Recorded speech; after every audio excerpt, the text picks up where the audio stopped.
Good evening. I'm Evan Duell, and I'm delighted to be joined by Theo Rogers as we welcome you to Baltimore's inaugural Philanthropy Tank Student Finals event. Thank you, Evan. It's a pleasure to be here tonight, and we hope that you are staying safe and well during these very challenging times. Our thoughts and prayers go out to everyone who has been affected by the pandemic, and especially those who have lost loved ones during this time.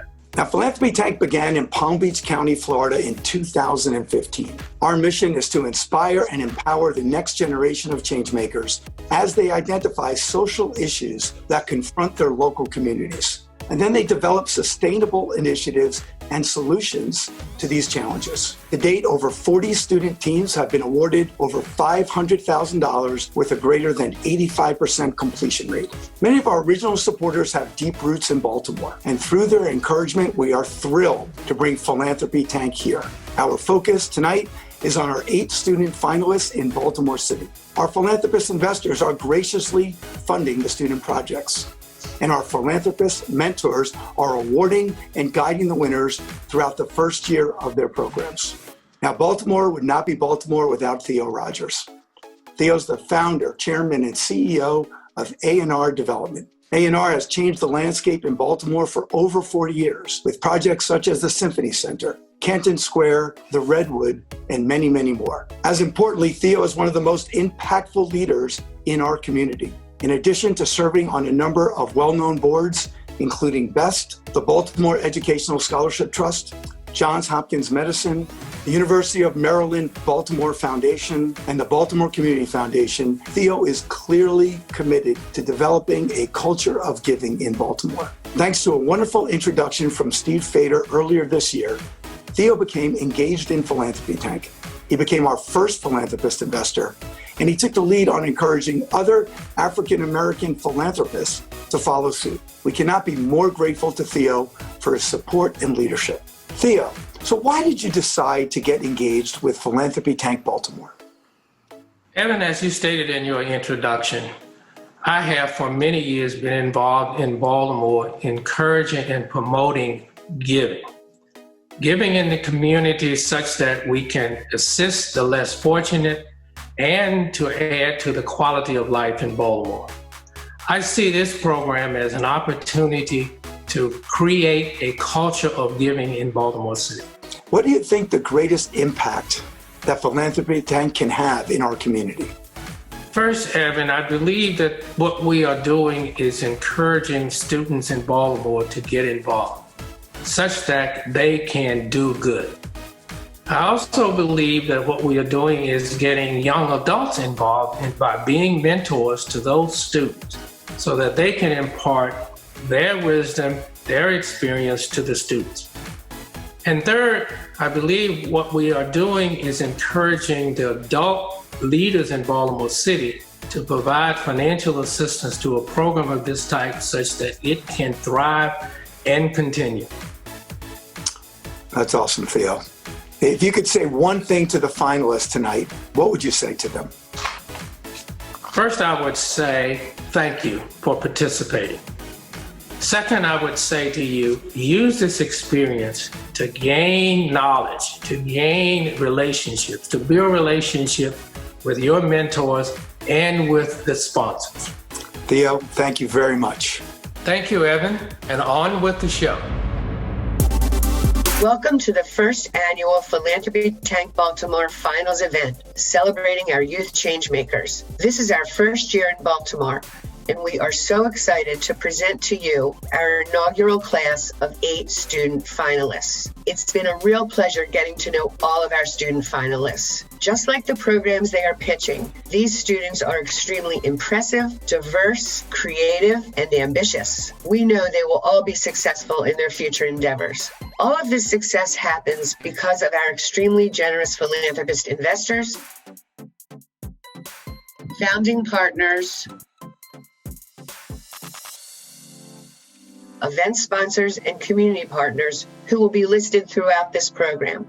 Thank you to our incredible philanthropist mentors, Kira Ritter and Tony Rogers, Stephanie Mpamsa, Tracy Callender, Kabir Goyal, for giving your time, expertise, and support to ensure our students are empowered to succeed. And to our philanthropist investors, Theo Rogers, the William L. and Victorine Q. Adams Foundation, Cecil and Cheryl Flamer, the Black Philanthropy Initiative, and an anonymous donor. We can't thank you enough. A special thanks goes to the many individuals who have assisted behind the scenes to prepare our students for this program. Brandon Rosenblatt, the coaches, and our Student Grant Review Committee. On a personal note, I would like to thank our Philanthropy Tank team, Amy, Matthew, Corey, and Sarah. Thank you all for your dedication and passion to our vision and mission. After watching our program, we hope you too will be inspired by our students and motivated to make a change in your community. And now, let's jump into the tank. I'm Rick Monfred, the chair of the advisory board for Philanthropy Tank Baltimore. I work at Bernstein Private Wealth Management as a financial advisor. Bernstein is a founding partner of the Baltimore chapter. I'm privileged to introduce Hungry for Change. Good evening, everyone. My name is Damon Davis, and I am a junior at Patapsco High School and Center for the Arts. Today, I will be pitching Hungry for Change. Growing up, I was fortunate enough that I never had to worry about the food that I ate, as I always ate healthy and fulfilling meals. This is not the case for many of my peers and many adolescents in my community who are suffering from life-threatening illnesses. Hungry for Change's mission is to provide medical intervention to children and adolescents, a part of the minority community, who may be suffering from life-threatening illnesses, such as diabetes and obesity. Many parents in these low-income communities have to work multiple jobs just to keep household bills paid and end up feeding their children unhealthy fast food meals.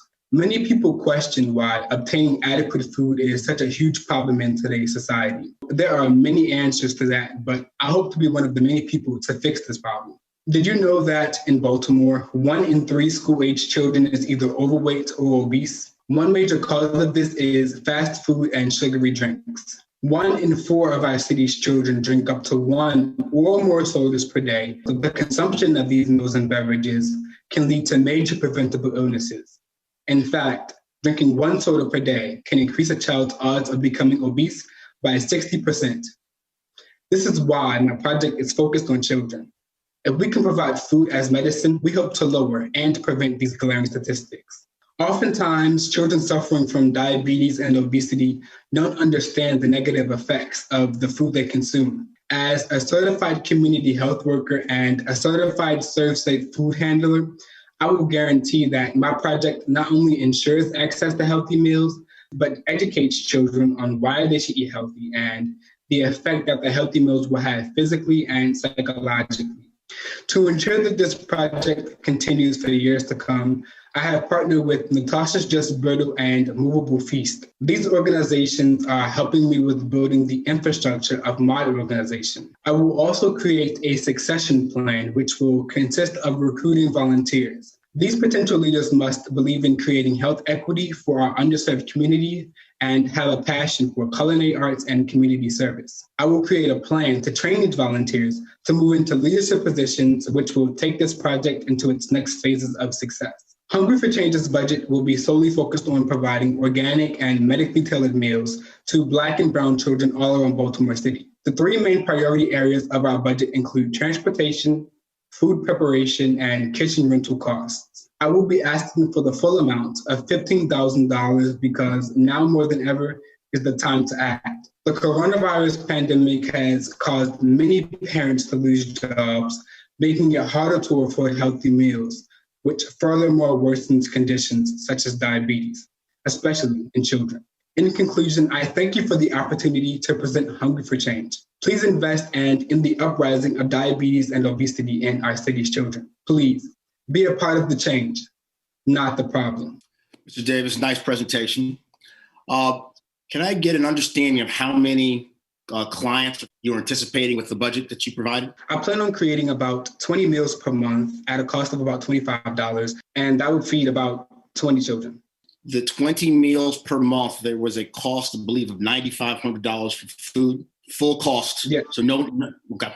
Tell me a little bit about how you plan to identify the young people who will benefit from the program. With my partnership with Movable Feast, I will partner with them to find out some communities that are at risk and in need of healthy meals. And then further on in the process, when I am about a couple years in, I will plan on partnering with different hospitals such as Johns Hopkins, and their patients will get referred to me, is what I hope. Can you tell us a little bit about how you plan to identify the food source and to ensure that you are taking into account any potential food allergies? I will, of course, talk to patients or clients beforehand, before feeding them, to find out any allergies or anything like that. And then I will talk to my distributors to make sure that none of those products are in the food that I provide.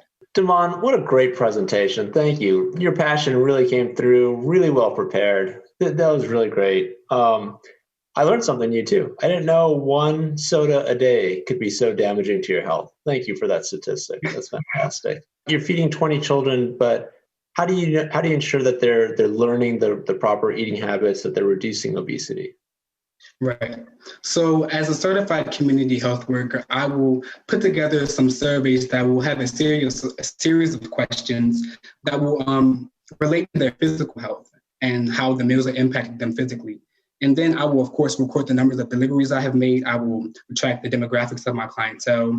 And I will also record and view the mental and emotional changes due to the healthier eating through the community health worker certification. Damon, great presentation and congratulations on making it this far. What will the funding do? What will success look like? What will you be most proud of in a year?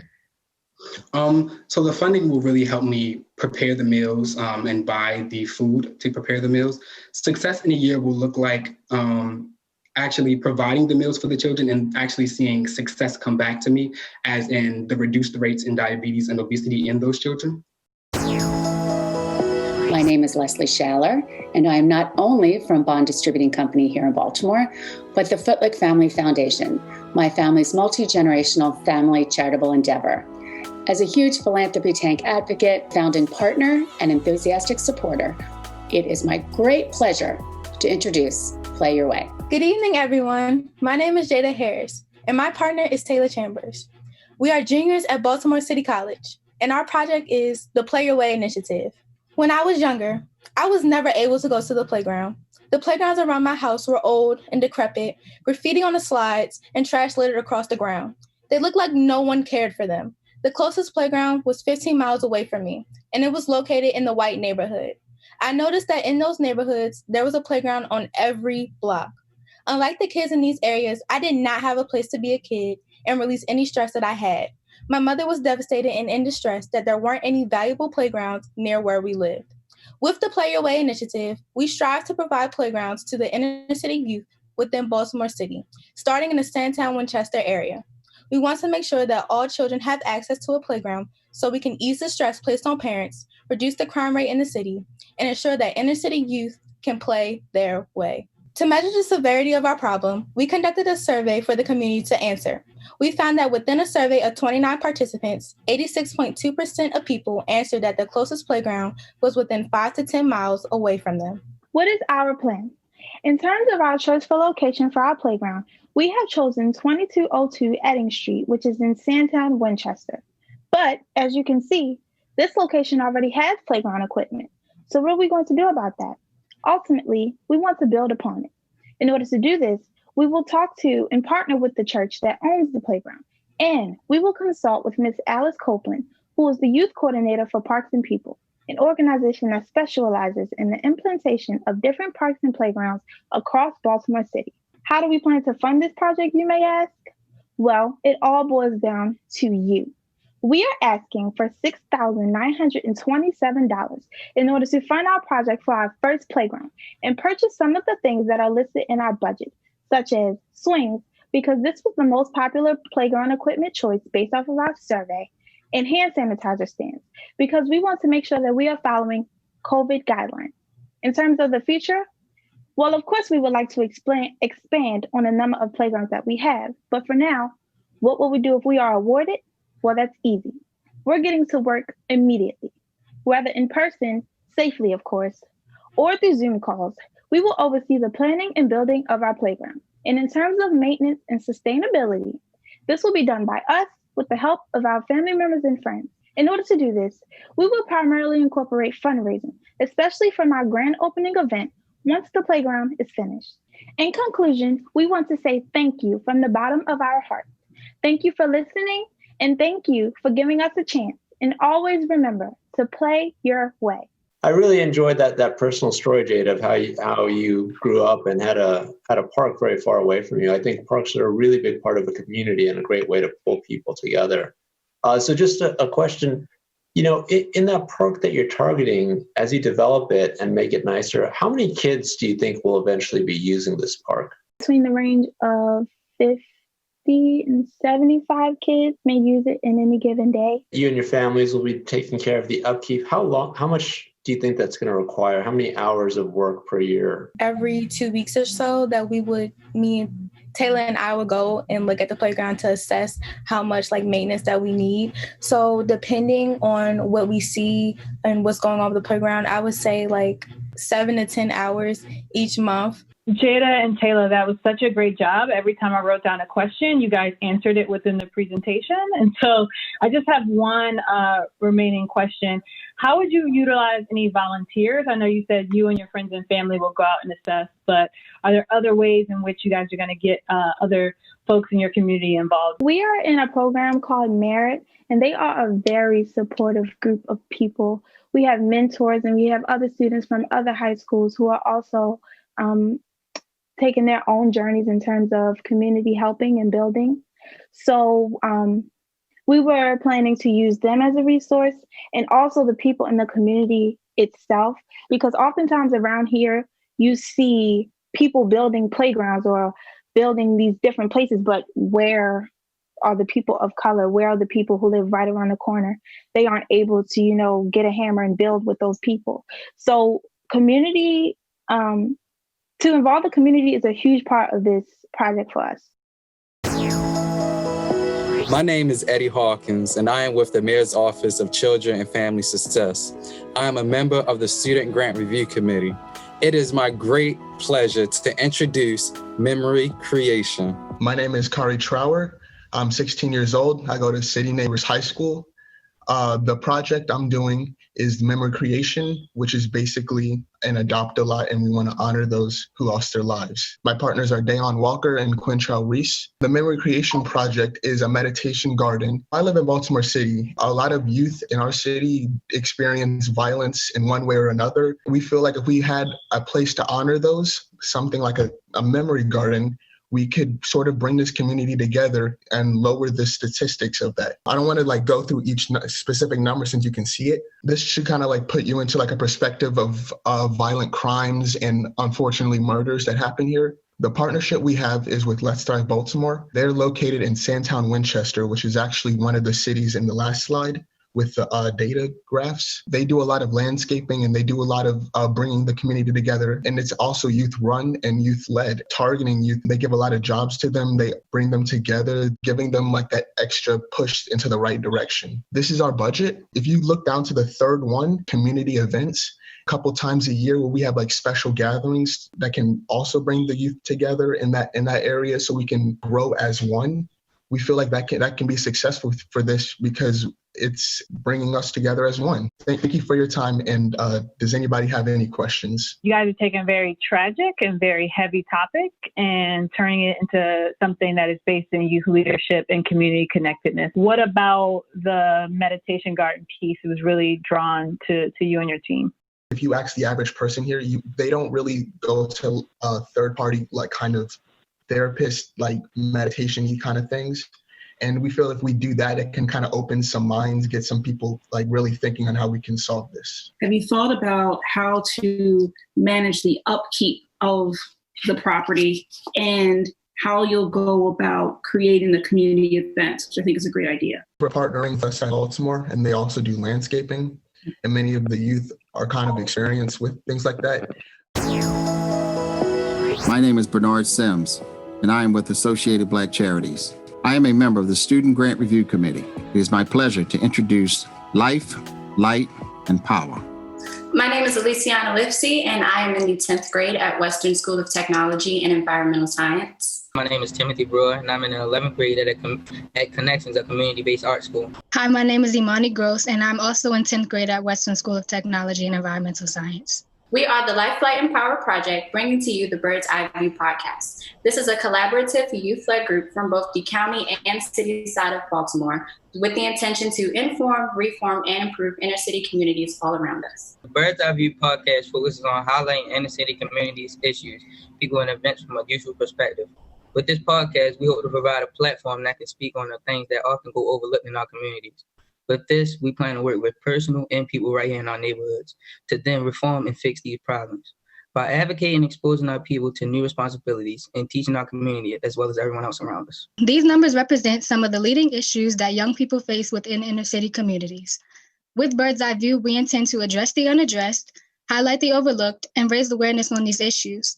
Through this project, we hope to change the success trajectory of our youth by lowering the incarceration rate, increasing the number of proficient readers, bettering the access and knowledge of adequate healthcare, and all in all, lowering these piercing numbers for the better. Awareness and comprehension are the first steps to progress, and that is what Bird's Eye View intends to give back to the community. In order to keep our podcast growing and flourishing, we plan to do several things. Through investments and partnerships with organizations as well as high-profile personnel, we will have the support and connections that we need. We also plan to feature these people on our podcast. Through marketing, branding, endorsements, as well as public platforms, we will be able to expand our network as well as increase the chances of everyone hearing and participating in it. Fundraising will raise awareness as well as money to execute the plans that we have for this community. This can range anywhere from giveaways to raffles and much more. Of course, all of this wouldn't mean anything without a plan of action. Talking about it is not enough, which is why after informing and covering the issues, we plan to help reform our community. This includes developing programs, expanding available resources, analyzing and finding ways to improve our environment, as well as educating to inspire others to do the same. Here is the budget needed to start and support our podcast. This will allow for a high-functioning, community, interactive, thriving podcast. $12,410 will fund the production, branding, and equipment needed. $2,590 will fund the hosting and equipment needed for community events, such as how-to segments, which allows us to teach people how to do essential and important things they might not otherwise know, as well as many more community interactive hands-on experiences. We are asking for the full $15,000 amount. Excellent job. Excellent presentation. Really love your mission. Given the number of podcasts and competing interests that young people have, what specific marketing tools will you use to engage young people to listen and participate with your project? Social media, that will be our number one platform that we're using. So YouTube, Apple Music, Spotify, TikTok even are some of the major platforms that we will be using to push our podcast. Where do you plan on actually recording your sessions? We are partners with Keys and Powers. So we are actually, we have an office there. So we would use that as the main source. But if that is unavailable, we would come up with something else. That would be something that we would have to think about. My question kind of piggybacks off of Stephanie's, just thinking about, who your audience is, and if it's only young people that you want to listen to this, or are there other partners or adult liaisons and allies that you guys are looking to get tapped in? We want young people and older people to listen to us, and that's why we'll be in partnership with Keys and stuff, so we can have more opportunities to get more people to join us and listen. To bounce off of what Tim said, our partnership with Keys, and we're also partnered with Next One Up. Those organizations are more of the adult. Those will be our adult audiences, and then the youthful audiences will come from ourselves. So it should be we hope that it's a good mix of the two. What's the frequency that you expect of the podcast? We will meet at our office and be pushing content, if we can, at least every week, so that we have different segments. We have different things planned out for different days so that we can interact with our audiences and get the most attraction that we can. My name is Stacy Van Horn, and I'm with T. Rowe Price. T. Rowe Price is a founding partner of Philanthropy Tank Baltimore, and I had the pleasure of serving as a member of the Student Grant Review Committee. It is now my great pleasure to introduce to you Reducing Waste Entrepreneurship, or RWE. Good evening, everyone. My name is Isaiah Watson, and I'm a senior at Vivian T. Thomas Medical Arts Academy. Me, along with my partner, Devin Mintz, a junior at Mergenthaler Vocational High School, here to present to you Are We, and we are the future generation of reducing waste entrepreneurs. Are We is a team that focuses on reducing pollution and waste. Since we was like 6 years old, waste in our community was being looked at as normal, which was crazy. We had no idea 20 million pounds of waste is illegally dumped per year in our city, and 16,000 homes are vacant in Baltimore City. The DPW defines illegal dumping as the disposal of any waste in an area that is not designated for such disposal. This could include small things, such as a beer bottle being thrown into the street. It could also include large things, such as a dresser being thrown into an alley. What this creates is a hazardous environment for everyone, especially for children who want to just go out and play. It also creates a barrier so that if you want to play safely, you'd have to go inside instead of going outside, which is why this problem needs to be eradicated immediately. Our goal is to educate ourselves to become community/citizen scientists. Another goal is to convert waste into usable products and to convert the waste into a reliable energy source. Always budget totals to $8,500. This includes $1,500 for each of us to go to a 3D printing training, which will significantly assist us in creating our 3D printed product. $500 for each of us to attend a community and citizen scientist course for 15 hours in order for us to become certified in our field and to also learn more and broaden our horizons. 2 events totaling $3,000, which are going to be neighborhood alley cleanups and outreach. One is going to be in the Sandtown and Penn North area, and another one will be in the Curtis Bay and Brooklyn area. Last but not least, there will be a $1,500 price for marketing publicity. And this is to establish an online presence in order to communicate cleanups and all of the work that we're going to be doing. Isaiah, Devin, that was a fantastic presentation. Thanks for putting that together. I think this is a very important issue that you guys are tackling as well. And I'm wondering if you set aside enough capital for this project. You know, specifically, you're going to get some 3D printing experience and training, but do you have enough resources for actually accessing the 3D printer? Do we need to set aside a little bit more in the budget for all the projects that you're going to print out? And then also on the marketing side, do you feel like you have enough budgeted? We're not really going to get into like the building part until like a lot later on. So this is just purely instruction and purely just getting into the community and making our names known. So then we can build up enough capital to get the 3D printer independently and then start building our project from there. You could allocate a little bit to actually start accessing a 3D printer and take some leasing time from a company that provides that. We actually have thought about that. There's actually a local company in Baltimore City. It's called Dene Incorporated. And I believe they'll both teach us about how to operate the 3D printers, and they also have a wide range of them. So we might get our 3D printer from them too. So what experience do you have with 3D printing? I have very little experience with 3D printing, hence why I'm going to the training. Are there other organizations or companies that you feel like are going to be really important to making this project successful? Yes. So in order for us to bridge the gap between trash to a 3D printed project, what we would have to do is take all of the waste and get it converted, which is where TerraCycle comes in. TerraCycle is a New Jersey-based facility in which they cleanse and process waste such as the waste we're going to be collecting in order for it to be sent back out and it be clean enough for us to start converting it. And there's also going to be some type of partnership that is in the distant future in which we start learning about some biochemistry in order for us to see about like what kind of chemical reactions would happen if we were to 3D print 2 similar like substances and see the differences and then see which one will hold up better and then create like more of a sustainable project. My name is David Swerno, and I'm with Swerno Building Systems.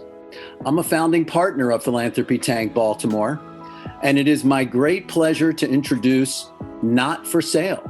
Good evening. My name is Ania McNair, and this is Not For Sale, and this is my team, Zion, Lene, Marquay, and Naeem. I created Not For Sale in dedication of my aunt, where she and I believe that all youth and children are designed for a purpose. Human trafficking is the action or practice of illegal transporting people for the purpose of sexual exploitation or labor use. There are 3 kinds of human trafficking. There's labor trafficking, sex trafficking, and familial sex trafficking. As you can see, you have the United States, but let's focus on Baltimore real quick. 87% were between the ages of 14 through 17 years old, and my team is in that age range. That's highly unacceptable. The lowest case that I ever had who was a part of human trafficking was the age of 6. That's not acceptable. So here's what we're going to do about that. My target is to have fundraisers to raise awareness on human trafficking, have classes for people to have information on human trafficking, to keep their community safe and their family safe. I want to lower the number of statistics. And we're also going to be doing the Red Sand Project, which I'll explain more. In my budget plan, I was saying we was going to do the Red Sand Project, which incorporates us going into the communities, putting red sand out in local parks, and people going to wonder why we putting red sand down. That will spark up a conversation on what human trafficking is. Also, by wearing our merchandise that says Not For Sale, that will also get awareness out as well. I want everyone to know that I am because we are. We are not for sale. No matter how beautiful and well-crafted a coffin might look, it will not make anyone wish for death. Human trafficking is really bad in Baltimore City, and we want to get people to be aware on it so they can keep themselves safe. So you are not for sale. Awesome. Well, great job. Great presentation. I loved, Anai, what you were saying in terms of like young people being designed for purpose. That couldn't be any more true. Thank you guys for taking on such a heavy and necessary topic. How many young people do you plan to engage? Will this be a citywide initiative that you're planning on doing? Yes, it's citywide. It's open for everyone in any community. We are partners with Heart Smiles. I'm not sure if you heard of that nonprofit organization. Yes, I love Miss Joni, actually. Okay. All of my team is with Heart Smiles. We have youth that are already interested in working with getting awareness out on human trafficking. How will you know what success will look like? We're going to have a Google form on our social media page where the event is over or during the event, after we present, they can go out to that Google form, fill it out, and we'll compare to see if they got the information or where we need to work on so people can understand that information even more. Also, when we do our outside events, we'll have like a small box or give out papers where they can fill out, and whatever we taught, it will be a question. And if they got it, that's like a number % that someone got it. And same thing on the Google form. So it's giving us feedback so we know what we can do. Can you talk a little bit more about red sand? Our backgrounds have red in it. And so red brings power. It's noticeable. You're gonna look at it in the middle of the city. Why is red sand right here? And so you're gonna stop and look at it. So it's gonna ask you, why is there red sand right here? So that's when I come in and I explain what human trafficking is. And then if you want to help out or be a volunteer, we can start working together. But that's how we're going to start off the conversation on what human trafficking is. My name is Janae Young, and I work with Fulton Bank. I am a sponsor of the Founders event, and it is my great pleasure to introduce Expo Foods. Hello, my name is Isaiah Dingle. I'm a senior at Marathon Vocational Technical High School. I'm 18, and the idea I am pitching is Expo Foods. About 28.3% of Baltimore City residents live within a healthy food priority area, better known as the food desert. To help combat hunger in the city, we have taken upon ourselves with our project concept, a hydroponic garden. Our project, Expo Foods, has 2 main aspects to it.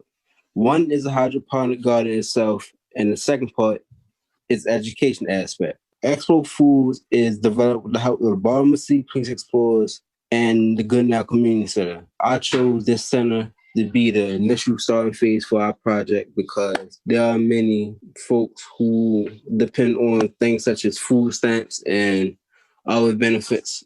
I decided it would be a good way to help.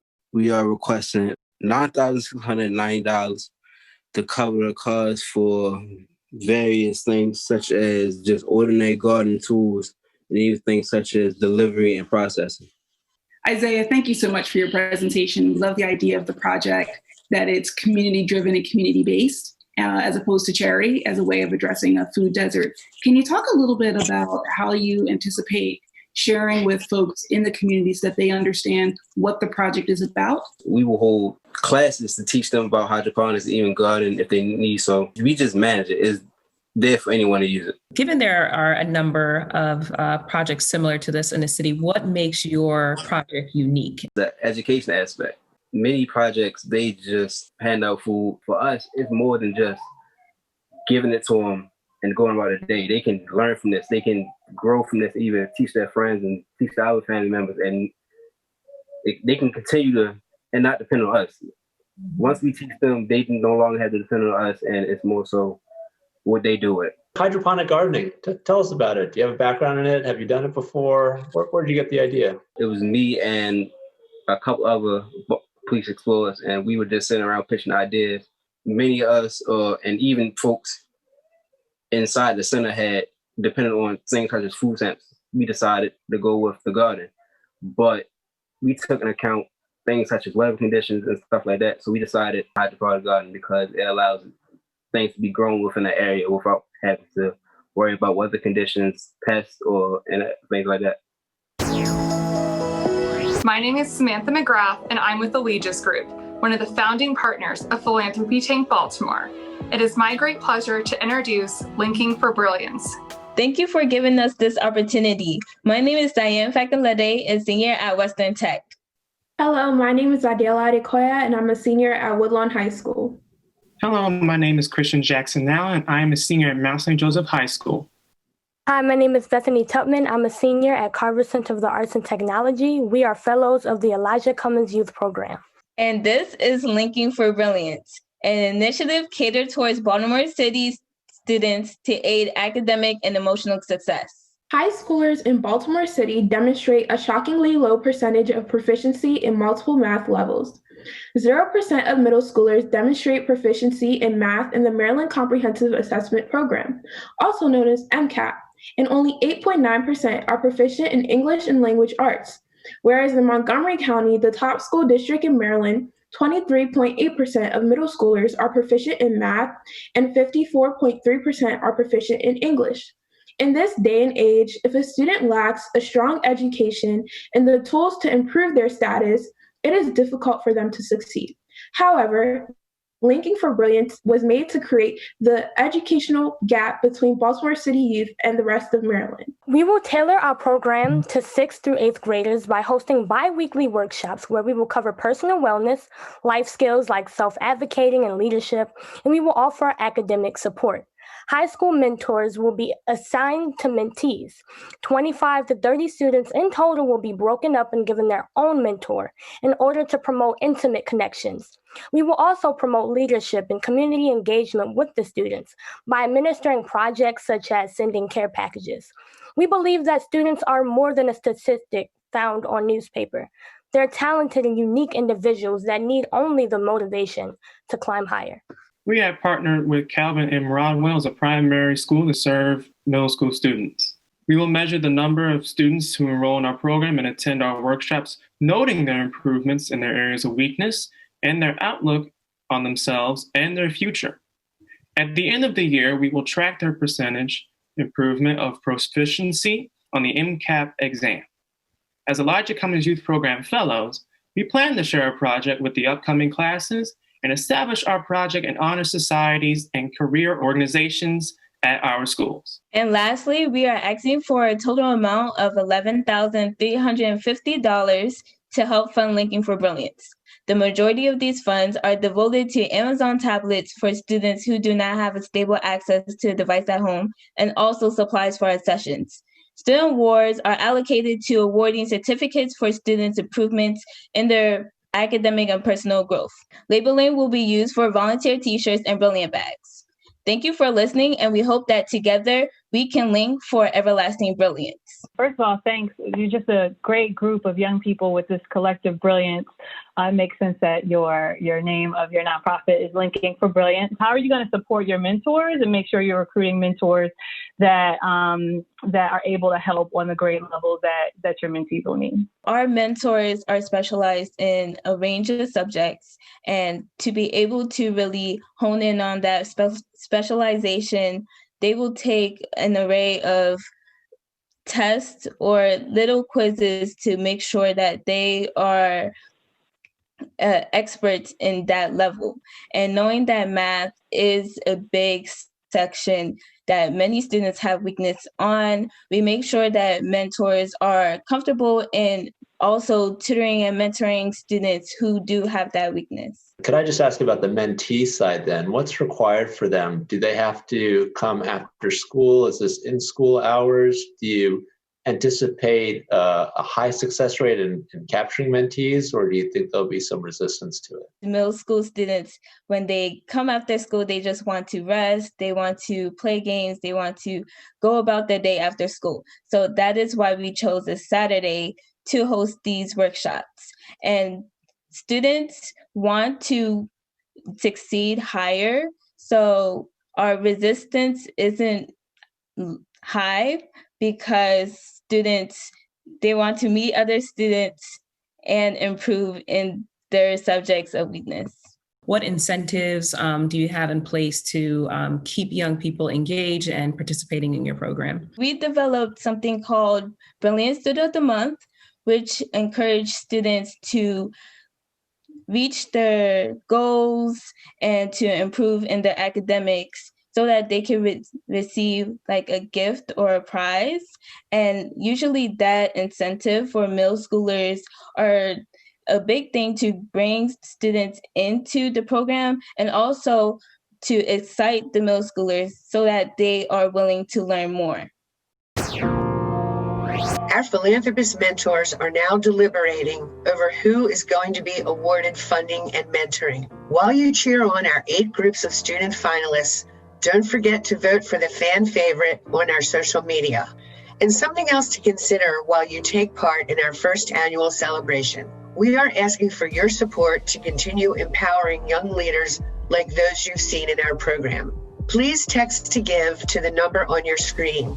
This is an opportunity to make a gift and help support the Philanthropy Tank mission of empowering our next round of CHANGEmakers. We thank you in advance for your participation. It looks like the philanthropist mentors have made their decisions and are ready. Will your favorite program be funded? Who will be the student's mentor? Let's find out. Iman, thank you. We're very interested in your project and looking at funding it. And I think our thought is to fund you at about $10,500. Iman, you did a great job and really appreciate just your project and like to fund you at $500. Thank you. You know, I was also moved by the project, Iman. I'd like to add in another $1,000 to your funding over here. Thank you. Thank you. With my fellow mentors, that's going to be a total of $12,000. Congratulations. Thank you. For working with you. Jada, Taylor, hi. I got to tell you, I was really impressed by your presentation. I think you're going to do a wonderful job. So I'll be your philanthropist mentor for this project. And I'd like to actually fund you for $7,500. Congratulations. Thank you. You're welcome. And I was also really inspired by your work. I love just the passion and the thoughtfulness that's gone into this. And I would like to fund an additional $1,000. Oh, thank you so much. Y'all, please don't make me cry, please. We were also very excited by your project. We love the partnerships that you've created and the very personal story that you told. We would also like to support you with $1,000. And I'm going to round it up and support you guys with an additional $500. I'm excited to see all the work you guys will do in the Chester area. The two of you requested $8,941. We have funded you for $10,000. Thank you. Oh my God. Hi, Kari. I know that I'm really excited to personally mentor you. and really excited about this meaningful project. I'm going to go in on this project at 11,500. We were also very moved by and love the work with Tracy and add another couple thousand, 2,000. All right, really grateful for you taking on this very meaningful project and would like to come in at $1,000. I'm going to come in for $500. Well done. Congratulations. Sorry, that brings us to a grand total of $15,000. Thank you all so much for this opportunity. Thank you. Imani, Aliciana, and Tim, I am incredibly excited to share with you that I'm going to be serving as your mentor and that we will be funding you at $10,000. I am interested in supporting Life by Power with an additional $1,000. We also love the project. We would like to support $1,000. That is going to be a total of $12,000 that will go towards your podcast. And as I mentioned, I'll be serving as your mentor and look forward to getting to work with all of you. So congratulations. Thank you so much. We really appreciate it. Isaiah, Devin, what an ambitious project you have set out with Are We? I think this is something that's going to be challenging, but could be very change-worthy in Baltimore. And I'm excited to work with both of you. I'd like to be your mentor, and I'd like to fund your project actually for the full $8,500. So you're 100% funded, and we look forward to working with you guys over the next year. Thank you. Oh my God. Ania, Zion, Lene, Marquis, and Nima, we are extremely excited. I am extremely excited and honored to serve as your mentor. And I will be putting in a total of $10,000. We also loved your idea and we'll be supporting you in the amount of $1,500. That gets you to your requested $11,500. So you are fully funded. Thank you. Thank you. Kira and I are very interested in working with you and mentoring you for Expo Foods, and I think we're interested in an investment of $8,000. Isaiah, I'm excited to see your hydroponic plants come through. I would like to put in another $2,500. Total between the three of us, $10,500, and look forward to working with you. Thank you.